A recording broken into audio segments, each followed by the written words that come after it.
Hello les amis, on peut dire que cette année à Dramaland, les équipes de tournage n'ont pas connu le chômage. Faisons donc ensemble le tour des 10 nouvelles productions, toutes plateformes de streaming confondues, qui ont récolté les meilleurs ratings parmi les spectateurs. Après Extraordinary Attorney Woo, Netflix revient cette année avec un autre défenseur des droits, l'avocat Shin Sun-han, spécialisé en divorce. Il a la particularité d'être un ancien professeur de piano reconverti dans le droit de la famille pour des raisons personnelles. Le drama raconte ses aventures à travers les dossiers dont il aura la charge. Plongé dans un univers fantastique avec le drama Kokdu Season of Deity. Notre héros Kokdu se voit transformé en faucheuse à la suite d'une punition divine. Tous les 99 ans, il est contraint de revenir sur Terre dans la peau d'un homme ayant la même apparence physique que lui. Au cours de sa dernière expédition terrestre, il fait la rencontre de Han Ge-jol, une doctoresse qui s'avérera posséder la capacité de lui faire tout ce qu'elle veut par la seule force de sa pensée. Nam Hae-sung est une ancienne athlète à la personnalité solaire, prête à se lancer un nouveau défi, celui de l'enseignement privé. Elle fait la rencontre de Choi Chi-yeol, un professeur de mathématiques suffisant, irritable et ultra populaire, dont les méthodes d'enseignement sont peu conventionnelles. Bien qu'ils aient des styles pédagogiques très différents, leur passion commune pour l'éducation les rapproche. Ils entament une relation plus intime qui se verra contrariée par leurs personnalités opposées.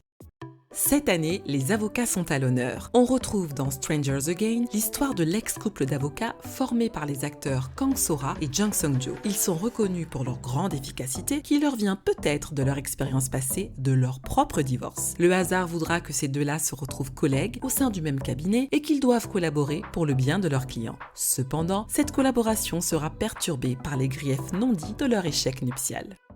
C'est avec un grand plaisir que je retrouve dans le drama Heavenly Idol l'acteur Kim Min-gyu que l'on avait pu voir dans Business Proposal. Heavenly Idol raconte l'histoire de Pontifex Ramberry, un grand prêtre vivant dans un univers parallèle au nôtre. Reconnu comme étant le plus puissant de tous les temps, il est aux prises avec les forces du mal pour empêcher celles-ci de prendre le contrôle de son monde. Lors d'une confrontation, Pontifex Ramberry se retrouve propulsé sur notre planète Terre dans la peau d'une K-pop idol. Sa maladresse sur un plateau de télé va attirer l'attention des médias et du public sur lui pour le plus grand bonheur du groupe et de Kim Dal, la future manager de la bande. Cette dernière est amoureuse de Woo Yeon-woo, le vrai lead du groupe dont l'âme a été envoyée dans le monde de Pontifex Ramberry. L'objectif de notre héros sera donc de trouver un moyen de retourner dans son monde afin d'empêcher sa destruction par les démons.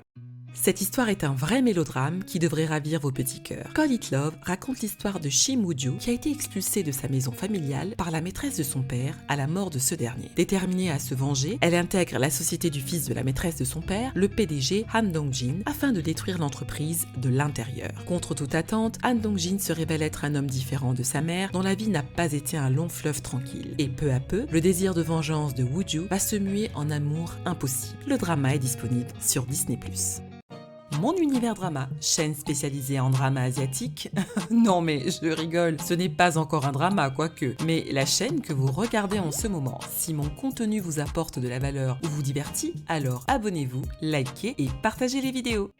Our Blooming Youth est un drama historique qui raconte la rencontre entre le prince Lee Wan, héritier du trône, et de la jeune Min Jae-hee, issue de la noblesse. Le premier est considéré comme arrogant et prétentieux, et c'est sûrement la raison pour laquelle il est frappé d'une malédiction reçue par une lettre qui sème la mort autour de lui. De son côté, la seconde, Min Jae-hee, se retrouve dans la tourmente lorsque sa famille est brutalement assassinée et qu'elle est considérée comme la principale suspecte. En contrepartie de la protection du prince, Min Jae-hee accepte de l'aider à résoudre le mystère qui entoure la malédiction du souverain héritier. À voir sur Rakuten Viki.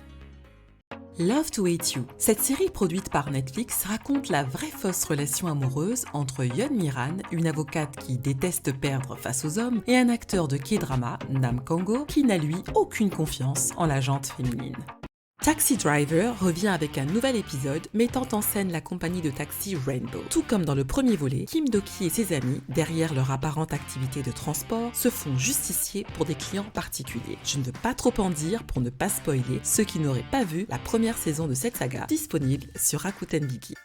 Pour en savoir plus sur le succès planétaire de The Glory, regardez cette vidéo.